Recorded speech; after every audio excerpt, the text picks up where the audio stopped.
Les amis, bonjour à tous, très heureux de vous retrouver. Vous le voyez, je ne suis pas dans mon décor. Je suis actuellement en vacances du côté de Saint-Barth pour voir mon petit frère. J'essaie d'être toujours aussi réactif, mais il est possible que ma vidéo soit de moins bonne qualité. Déjà, je vois que j'ai le contre-jour. Bref, un week-end parfait pour tous les fans de Madrid. Victoire 4-1, très grand Mbappé, très grand Rodrigo, une masterclass signée Ceballos. Mais surtout, l'image de la rencontre, c'est sans doute ça.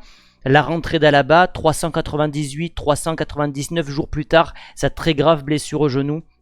Ça fait office de recrue côté Real Madrid. Il va nous apporter beaucoup de caractère derrière, ce qui est un grand point faible côté Real Madrid. Mais en tout cas, ouais, super week-end. Parce que déjà, moi, je profite de la chaleur. Il fait 30 degrés. Je vais à la mer juste après. Il y a un petit match de tennis. Mais surtout, vous le voyez, le Real, seul leader de la Liga au bout de 20 journées. 2 points d'avance sur les Colchoneros. 7 points d'avance face au Barça. Et ça me donne le sourire. Voilà, donc on a su réagir après la branlée qu'on avait pris contre eux en Super Coupe d'Espagne. Et voilà, donc on a profité des faux pas de nos concurrents. Ça n'a pas été très facile au début de rencontre puisque le Real a concédé des buts au bout de 20 secondes, 27 secondes, ce qui est le record cette saison en Liga. Mais en tout cas, voilà, un très grand match de Mbappé. Donc dans un premier temps, on va revenir sur les moments forts de la rencontre.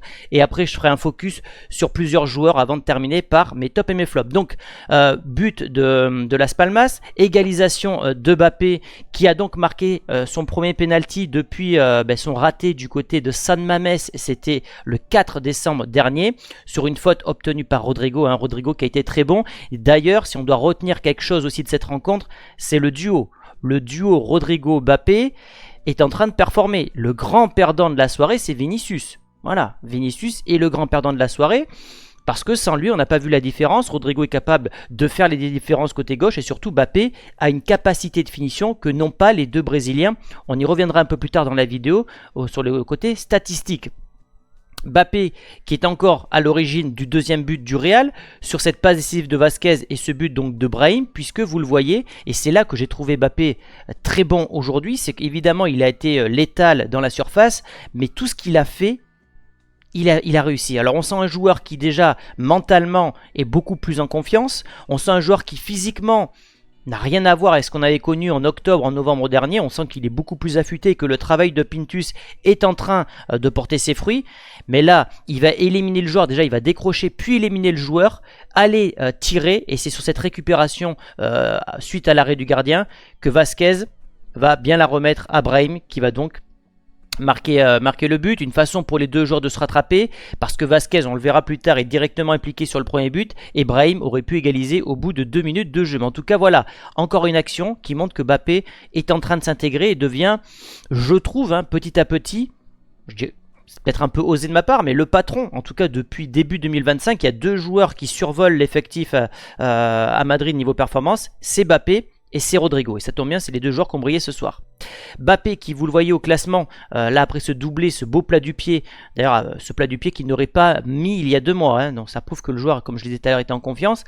Il est qu'à 4 buts du Pichichi de Lewandowski, il a doublé Rafinha. Alors quand on voit toute la propagande qui est faite autour de Rafinha pour qu'il remporte le ballon d'or, parce qu'il a marqué 11 buts en Ligue 1 en 20 rencontres, Mbappé c'est moins de matchs joués et plus de buts marqués. Bon, je dis pas que Mbappé va gagner le ballon d'or, je peux pas passer d'un joueur à qui j'ai reproché d'être un boulet à un joueur qui va remporter le ballon d'or. Néanmoins, il y a quand même un autre visage que l'on peut voir du côté de Mbappé, c'est un joueur qui est devenu en surconfiance, c'est-à-dire que là il arrive à haranguer ses coéquipiers.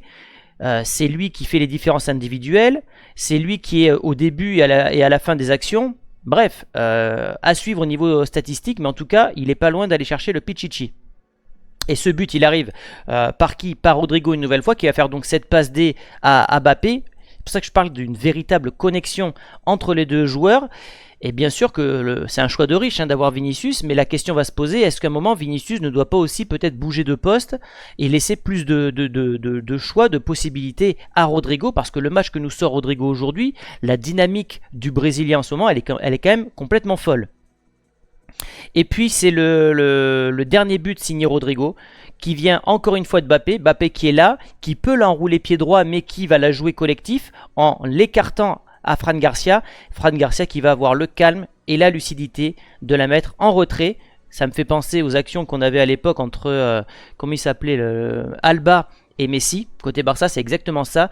Et Rodrigo qui va la mettre plat du pied. Très grand match de Rodrigo, impliqué sur le penalty, passe décisive, but. Et Mbappé qui lui est impliqué sur 2 avant-dernières passes et 2 buts. Donc vraiment grand match des attaquants du Real aujourd'hui. Et ça c'était pour l'analyse des buts aujourd'hui. Ce que j'ai pas aimé dans la rencontre, c'est évidemment ce but refusé pour ça. Je le dis, je le répète, pour moi ça va à l'encontre du football de refuser des buts pour ça. Il y avait eu la même scène avec le Barça, ce but de Koundé qui avait été refusé pour le bout du pied. Bon, le foot est désormais en concurrence avec d'autres sports et si tu vas à l'encontre du spectacle, à l'encontre du divertissement, le football se tire une balle dans le pied et tu ne peux pas refuser des buts pour si peu de millimètres. Que le joueur ait l'épaule et la tête, je veux bien, parce qu'à un moment il faut bien définir une limite pour leur jeu. Maintenant, refuser un but pour ça, moi, à l'œil nu, j'ai absolument rien vu, et au ralenti, avec la VAR, on voit quasiment rien, donc je trouve ça absolument ridicule de refuser un but sur ça. Ce que j'ai pas aimé également dans cette rencontre côté Real, c'est évidemment qu'on se mette en difficulté quand même. En si peu de temps, 20 secondes de jeu, tu prends un but. Grosse erreur de marquage de Vasquez. Rudiger marque personne. On voit qu'Asensio marque son défenseur juste à la droite. Donc pour moi, il y a une erreur d'appréciation du défenseur allemand, Rudiger, et surtout de Lucas Vasquez, parce que vous le voyez, il y a un problème de marquage. Vasquez a 2 joueurs face à lui, ou plutôt dos à lui. Donc ouais, encore des problèmes défensifs, des problèmes dans les transitions. Aujourd'hui, ça va. C'était que Las Palmas, mais encore une fois, ce Real se fait ouvrir en 2 et dans les transitions, tu te retrouves quasiment en infériorité numérique. Donc ça, c'est quand même un problème qui n'est pas réglé. Fort heureusement, l'adversaire était quand même très faible aujourd'hui. Mais bon, dès que le niveau s'élève, et c'est pour ça que le Real cette année a perdu contre le Milan, a perdu 2 fois contre le Barça, a perdu contre Lille, a perdu contre Bilbao, c'est que les adversaires ont bien compris que lors des transitions, lors des contre-attaques, ce Real est largement prenable. Donc pour moi, il y a un gros souci de ce côté-là. D'ailleurs, c'est le but encaissé le plus rapide depuis 2011. C'est-à-dire que depuis 2011, jamais le Real avait encaissé un but aussi rapidement dans une rencontre. 28 secondes, et la dernière fois c'était 15 secondes. En 2011, c'était un but de Michou du côté du Rayo Vallecano. Ce que j'ai pas aimé également, je fais un peu le rabat-joie, mais il faut quand même souligner ce qui va et ce qui va pas, c'est ce loupé de Brahim. Alors, fort heureusement, comme j'ai dit tout à l'heure, il s'est rattrapé avec ce but du 2-1.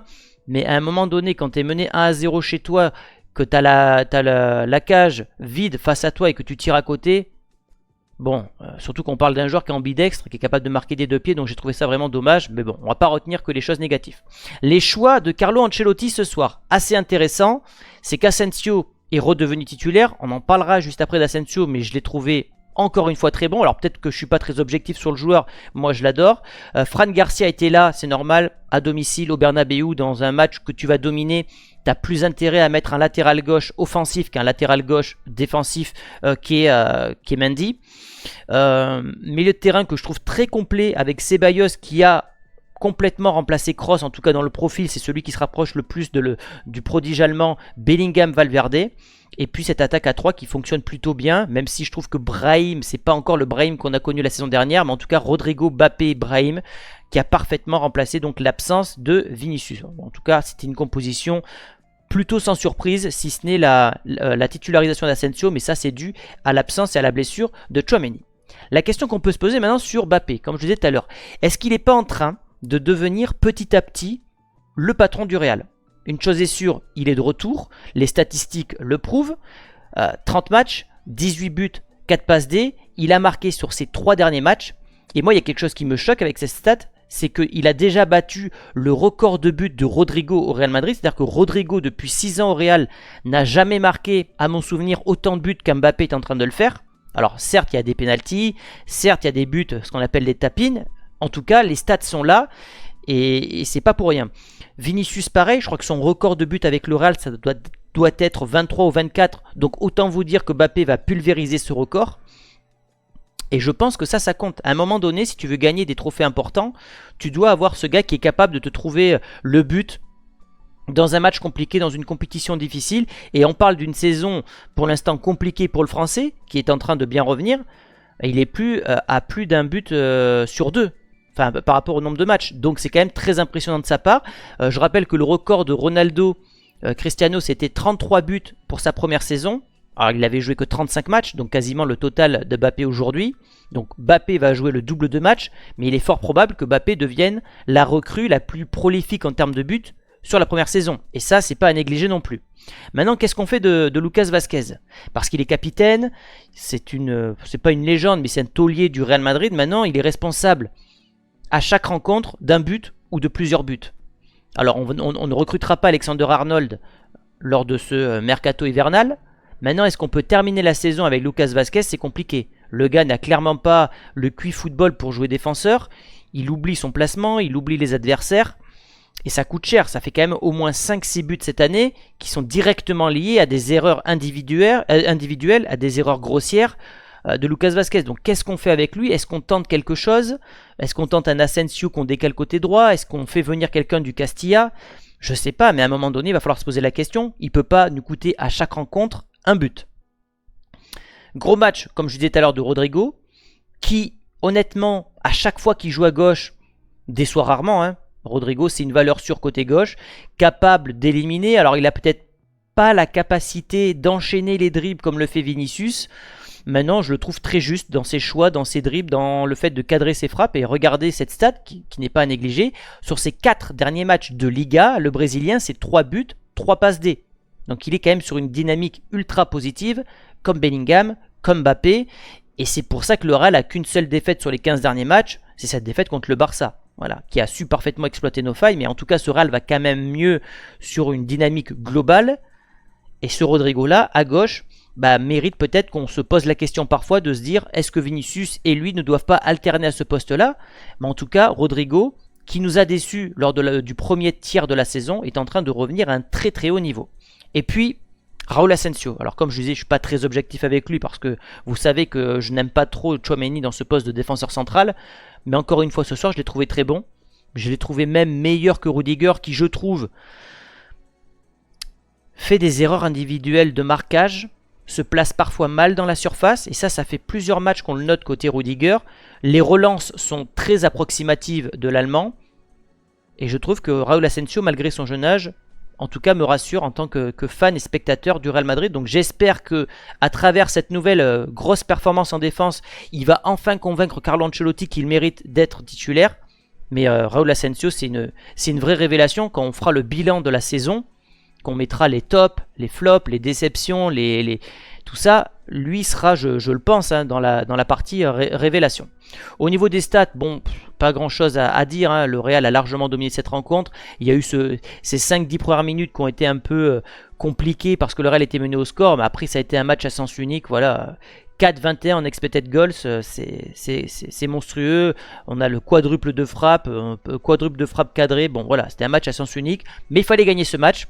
Il fallait profiter du faux pas de l'Atlético et bien sûr du Barça. Au niveau de mes tops, sans surprise, Ceballos qui a d'ailleurs été acclamé par le public, ça fait plaisir. Et aujourd'hui, il marque des points parce que Camavinga ne répond pas présent dans la régularité. Tchouaméni, bon, je trouve qu'il n'a pas le niveau Real Madrid. Ceballos, déjà, est espagnol et ça, aux yeux de Pérez, ça compte quand même. C'est un joueur qui a toujours rongé son frein sur le banc mais qui n'a jamais parlé dans la presse, etc. Il a su être patient.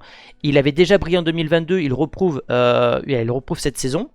Et puis dans le profil qui nous manquait par rapport à Toni Kroos, c'est quand même le joueur qui s'en rapproche le plus. Alors évidemment, il n'aura jamais le niveau de l'Allemand, mais dans le calme qu'il a, la tranquillité à ressortir le ballon, l'aisance technique qu'il peut avoir, et puis c'est surtout cette précision au niveau des passes, moi je le trouve vraiment bon et je suis à 2 doigts de le mettre homme du match ce soir.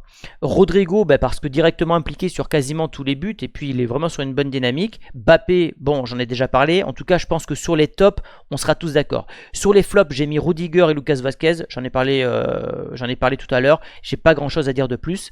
Au niveau des notes, vous le voyez, Rudiger, Valverde, Courtois sont les 3 flops d'après les sites algorithmiques au niveau des notes des joueurs. C'est vrai que Valverde, mis à part son but refusé ce soir, puisque oui, il y a eu quand même 3 buts refusés pour le Real, a été plutôt discret. Il n'a pas été décevant, mais il a été plutôt discret. Mbappé, homme du match. Rodrigo très bien noté, Brahim Diaz aussi, même si bon, je ne l'ai pas trouvé si fort que ça ce soir. Bellingham aurait mérité son but refusé pour l'anglais, mais il a été plutôt bon, notamment en deuxième mi-temps, plus discret en première mi-temps.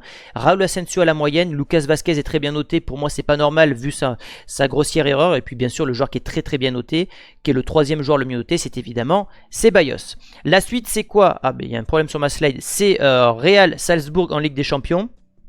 Alors je sais pas si je serai aussi réactif pour le débrief, mais en tout cas je ferai de mon mieux. Il y aura demain les questions sur Instagram, donc allez sur Instagram, vous me posez les questions dans la story, j'y répondrai demain tranquillement. Donc demain on est lundi, mardi l'avant-match, mercredi le débrief, bref on est reparti sur une très très grosse semaine côté Real Madrid les amis. Je vous dis à demain, portez-vous bien, n'hésitez pas à lâcher votre petit pouce bleu, à vous abonner si ce n'est pas encore fait, et j'espère que cette vidéo vous aura plu. Je vous dis à demain les amis, ciao.